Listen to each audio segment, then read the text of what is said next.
मद की चोट, मारे गोला प्रेम का और हरे भरम की खोट। रे साधो, रे साधो, रे साधो।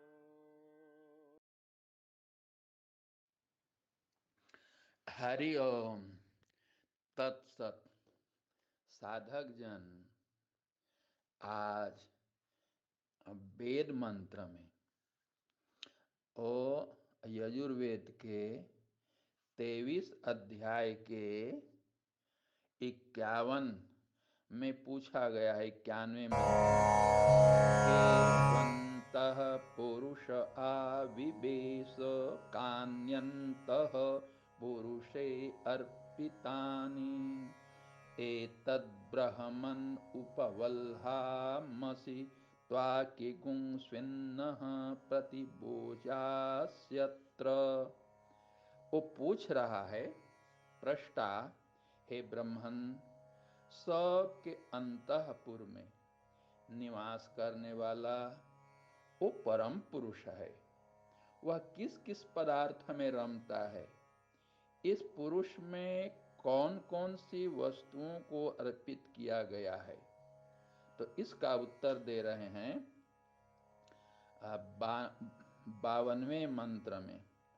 ओम पंचस्वन्तः पुरुष आविवेश तान्यन्तः पुरुषे अर्पितानि एतत्त्वात्र प्रतिमन्वानो अस्मिन् मायया भवस्युत्तरो मत्त।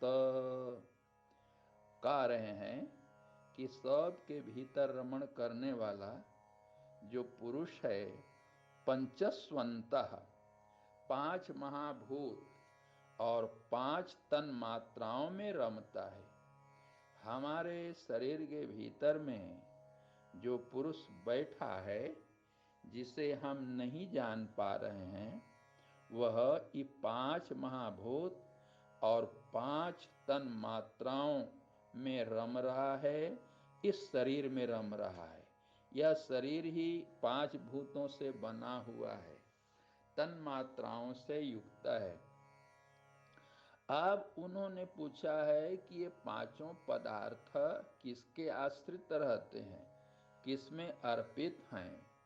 तो वेद मंत्र में कहा गया, ये पांचों महाभूत तन मात्राओं सहित उसी परम पुरुष में अर्पित हैं। देखिए तो कितना आश्चर्य है। महाभूतों में रम रहा है और ये पंच महाभूत उसी में आश्रित हैं, उसी में रम रहे हैं। आगे पूछते हैं, का स्विदासीत पूर्वचित्ति के गुं स्विदासीत बृहद्वयः का स्विदासीत पिलिपिला का स्विदासीत पिसंगिला। हे अध्वर्यो, यह तो बताओ, सर्वप्रथम जानने का विषय क्या है? मनुष्य को क्या पदार्थ यहाँ सबसे पहले जानना चाहिए? अर्थात कौन सर्वोत्तम रूप से, माने किसे जानने में वरीयता है? और सबसे बड़ा पक्षी कौन है जो तीव्रगामी है? और शोभामयी कौन है? यह तो बताओ।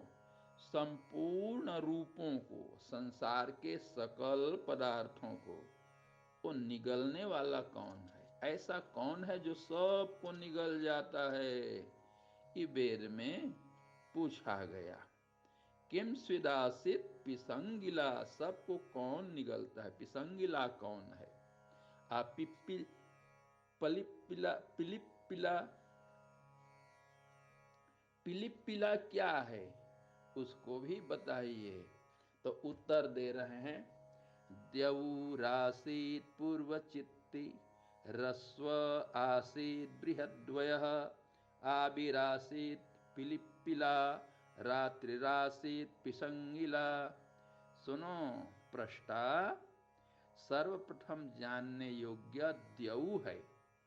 आपके शरीर के, यहाँ तो द्यऊ कह दिया, अब इसको क्रिया योगी कैसे समझते हैं। आपके द्युलोक में यह जो आपका शरीर है, आज्ञा चक्र से नीचे और उससे ऊपर, ये दो भाग समझिए। तो आज्ञा चक्र से ऊपर का भाग जो है वही द्युलोक है। तो साधकों सबसे पहले क्रिया योगी को द्युलोक के विषय में जानना चाहिए, उसी में रहस्य भरा है। अब मजे की बात तो यह है, मुर्दा को पानी में डाल दीजिए तो सिर पहले डूबता है, उसका घनत्व कितना अधिक होता है। और सबसे बड़ा पक्षी तीव्र उड़ने वाला कौन है? अरे यही अश्व है, यही है अग्नि। अश्व अग्नि को कहते हैं, और ये आपके शरीर के भीतर में है। वो एक साधक ने पूछा था, शायद उसका क्या नाम है, देखिए मारिक का मारिक है। वो बोल रहा था कि हमको अनुभूतियां नहीं होती है।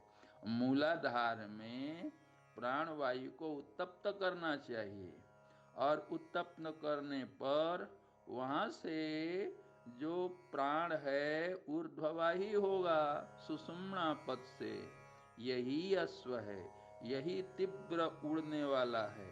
इसके बराबर उड़ान भरने वाला तो कोई है ही नहीं, क्योंकि वो जो चेतना है, ये चेतना सहस्रार तक उड़ान भरती है। और संसार में जितने तीव्रगामी पदार्थ हैं ना, चाहे गिद्ध हो, गरुड़ हो, ये सब तो इसी आज्ञा चक्र से नीचे अर्थात द्युलोक से इधर ही रह जाने वाले हैं। आपने रामायण में तो पढ़ा होगा, वो जो थे संपाति और काकभूषुंडी, ये लोग उड़ान भरे थे सूर्य तक। उसका बड़ा भाई था। तो ये सब उड़ते उड़ते सूर्य तक उड़ान भरने चले थे, उनके पंख ही जल गए थे। ये वर्णन में आता है रामायण में। खैर उसकी बात छोड़िए, संसार के जितने तीव्रगामी पदार्थ हैं वो उधर द्युलोक में नहीं पहुंच पाते। यहाँ द्युलोक से तात्पर्य है आपके मूर्धादेश, ऊपर सहस्रार का भाग। तो वहां तो उड़ान भरने वाली अपनी चेतना ही है। तो ये कह रहे हैं, देउर आसीत पूर्व चित्ती, रस्व आसीत बृहद्वय। बृहद्वय, वह कहते पक्षी को, सबसे तीव्र उड़ान भरने वाला बड़ा पंछी आपकी चेतना है साधकों। अविरासित पिलिपिला, सर्वाधिक शोभामयी, अविरक्षा करने में समर्थ, ये पृथ्वी है, शोभामयी है, यही पृथ्वी है। ये पृथ्वी आपके मूलाधार में है। और देखो आगे वो बोलते हैं, पिसंगिला कौन है? रात्रि राशित पिसंगिला। ये जो रात्रि है ना, वो सबको निगल जाती है। रात को सारा संसार अंधकार में डूब जाता है, माने रात्रि सबको निगल गई समझिए। अब रात्रि क्या निगलेगी? आपके शरीर के भीतर जो अविद्या है, वो अविद्या सब संसार को ढोंक लेती है। इसी अविद्या को दूर करने के लिए अविद्या ही रात्रि को यहाँ अविद्या समझे। अविद्या सबके ज्ञान को हर लेती है, और ये पुरुष को गधा, घोड़ा, कुत्ता के रूप में परिणत कर देती है। ये अविद्या माया ऐसी है जो सबको निगल लिया है, अपने आंचल में सबको छिपा रखी है, सबको ढांक लेती है। इससे बढ़ करके जगत को निगलने वाला पदार्थ और कुछ भी नहीं है। अब आप सब क्रिया योगी लोग समझिए, यह जो रात्रि राशित पिसंगिला, रात्रि अर्थात अविद्या है, कोई पिसंगिला है, हम सबको ढांक रखी है। इसी को हटाने के लिए, अविद्या के आवरण को दूर करने के लिए ही तो क्रिया योग का अभ्यास किया जाता है। का ईमरे पिसंगिला का इम कुरु पिसंगिला को इमा स्कंद मर्षति को इम पंथाम विसर्पति। अब देखो वो कह रहे हैं का ईमरे पिसंगिला, सब रूपों को कौन निगलती है, और शब्द पूर्वक सभी रूपों को कौन निगलती है। कूद कूद कर चलने वाला कौन है, मार्ग पर सड़क कर चलने वाला कौन है। और अध्वर्यु से पूछा जा रहा है तो वो बोलते हैं अजारे पिसंगिला स्वावित कुरु पिसंगिला सस आस्कंद मरसत्य ही पंथाम विसर्पति। हे अध्वर्यु गणों, सभी रूपों को निगल जाने वाली वही अजा है। अजा बोलते हैं माया को, और वह ही रूपों को शब्द करती हुई निगल लेती है। अतएव साधक को वो अनाहत ध्वनि को प्राप्त करने के लिए चेष्टा करनी चाहिए। जिन्हें जिन्हें अयोनि मुद्रा प्राप्त है, जो लोग दर्शन क्रिया को सीख चुके हैं, तो दर्शन क्रिया करते करते आपको बिंदु तक जाना है। बिंदु के उदित होने से वह ध्वनि फूटती है जिसे यहाँ पर बतला रहे हैं, वही रूपों को शब्द करती हुई निगल लेती है। अब कहते हैं कौन आस्कंद, कौन है वो जो सस आस्कंद मरसत, खरगोश उछल उछल कर चलता है।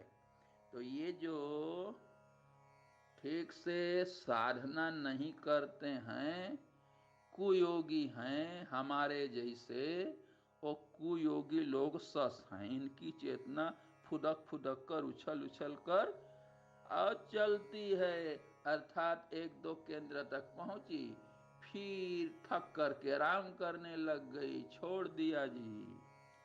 खरगोश कूदेगा और श्वास भर जाएगा तो आराम करने लगेगा। ऐसे ही किसी के संपर्क में आकर के, प्रभाव में आकर के 1 महीना 2 महीना या 8 दिन 10 दिन कोई साधक साधना करेंगे, इन्हें सस कहा है, खरगोश।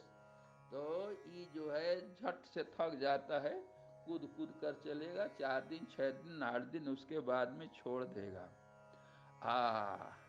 और अहि पंथाम विसर्पति, रास्ते में सांप सरक कर चलता है।